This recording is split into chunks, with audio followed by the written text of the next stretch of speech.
البيوت كانوا muhiimad weyn u leh bulshada deegaanka xaarxaar ee hoostaga degmada Gaalkacyo ayaa waxaa hirgelintiisa iska kaashaday wasaaradda tamarta iyo kheyraadka biyaha dowlad goboleedka Galmudug maamulka degmada Gaalkacyo oo gacan ka helaya hay'adaha NRC WFP iyo UNICEF munaasabada xarig jarka albiyoodkan ayaa waxaa ka qayb galay mas'uuliyiin ka tirsan Galmudug oo ay kamid yihiin maamulka gobolka Mudug kan degmada Gaalkacyo xubno ka socday wasaaradda tamarta iyo kheyraadka biyaha Galmudug iyo wakiilada ka socday hay'adaha NRC UNICEF iyo WFP iyadoo sidoo kale ay goobjoog ka ahaayeen xubno ka socday bulshada ku nool deegaanka xaarxaar oo iyagu baahi weyn u qaba albiyoodkan xubnihii ka socday hay'adaha fuliyay mashruucan ayaana ugu horeyn ka hadlay iyagoona ku tilmaamay in eelkani uu wax badan ka tari doono baahiyo biyood oo ka jira deegaanka ayna sidoo kale diyaar u yihiin in halkaas ay ka fuliyaan mashaariic dheeraad ah hadii laga faa'iideysto albiyoodkan sheegteen in ceelkan loo sameeyo iyagoo danta ay kala hayeen in ay beeraha iyo waxa ay ku qotaan ceelkan uu soo kordhin doono Gaalkacyo suuqiyadeeda dalagyo laga soo gurtay beeraha dadka deegaanka ayaa si weyn u soo dhaweeyay hirgelinta ceelkan iyagoona xusay in ay baahi weyn u qabeen sidoo kale uga mahad celiyay wasaaradda tamarta iyo kheyraadka biyaha Galmudug iyo maamulka degmada Gaalkacyo yahay deegaankan aan joogno oo xaarxaar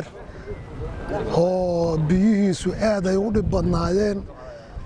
biyihiisu waxay ahaayeen mitir kuubadii waxaa la siin jiray $1 qaali bay ahaayeen ayadu aad bay u sii jidhaa waan codsanaynaa ceel labaad waa codsanaynaa dadku waa tiro badan yahay aad buu u tiro badan yahay iyo beeruhuba aad bay u badan yihiin biyogelin waa loo baahan yahay arrinta horena waa ka mahad celinaynaa taana waa codsanaynaa dhammaan intay meesha joogtaan way mahadsan tahay isku duwaha wasaaradda tamarta iyo kheyraadka biyaha gobolka Mudug Axmed Xasan Faarax ayaa sheegay in ceelkan uu yahay mid ka mid ah dadaalada wasaaraddu ugu jirto kor u qaadista adeegyada asaaska u ah bulshada maayirkii degmada Gaalkacyo shaqadii quruxda badnayd ee aan soo qabanay gunaanadkeedii looguna talagalay bulshaweynta nawaaxigan in ay ka faa'iideystaan ugana faa'iideystaan wixii loogu talagalay ee ahaa in calaf lagu soo saaro taasuna ay rool u tahay Gaalkacyo green ah bulshaduna ayadoo dhan wada qudaar iyo meeshii laga keeni jiray gobolada dhexe ama deegaanada beeraha ee webiyada leh asal beeraleyda lagu tilmaami jiray webiga lahaa inaan la mid noqono taasuna suuqyadayada iyo degmadii Gaalkacyo laga garto inta kadib waxaan rabaa inaan u mahad celiyo doorka fiican ay ka qaateen bulshada reer xaarxaar waxaan leeyahay aad iyo aad u mahadsantihiin juhdiga iyo waqtiga aad geliseen in shaqadan quruxda badan halkan maalinka maanta ay soo gaarto waxaan kula dardaarmayaa anoo afka wasaaradda ku hadlaya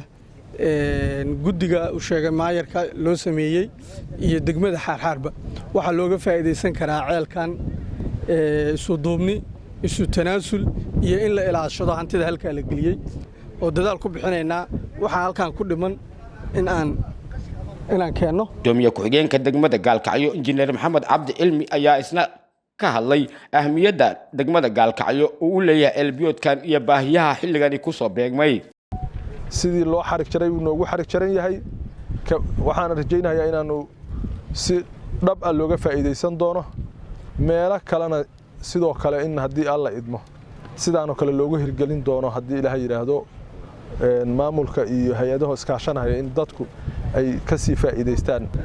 iyo hay'adda NRC ayaduna mashruucan taabagelineysay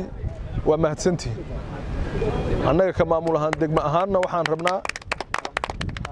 in aanu sidii loogu talagalay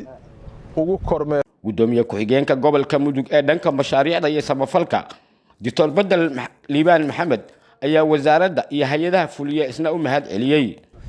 dadka waxaan rabnaa inaan iraahdo fariin yar u diro dadka deegaanka xaarxaar waan uga mahad celinayno inay dadaalkooda iyo inuu mashruucan fudo iyo soo dhaweynta iyo adkeysiga laftigooda samray inaan uga mahad celiyo ay raadanana mashruucan ilaashada in la ilaaliyo rabaa in laga wada faa'iideystaan rabaa sida maayarku xusay iyo wasaaradda biyaha ceelkan cid gaar ah male community-ga loo dhisaa maamulaya waxaan rabnaa ceelkaas qof kasta oo raba inuu si sax ah uga faa'iideysto inuu ka faa'iideysto inaan wax khilaaf aan Cabdirasaaq Maxamed Axmed warbaahinta qaranka Soomaaliya Gaalkacyo.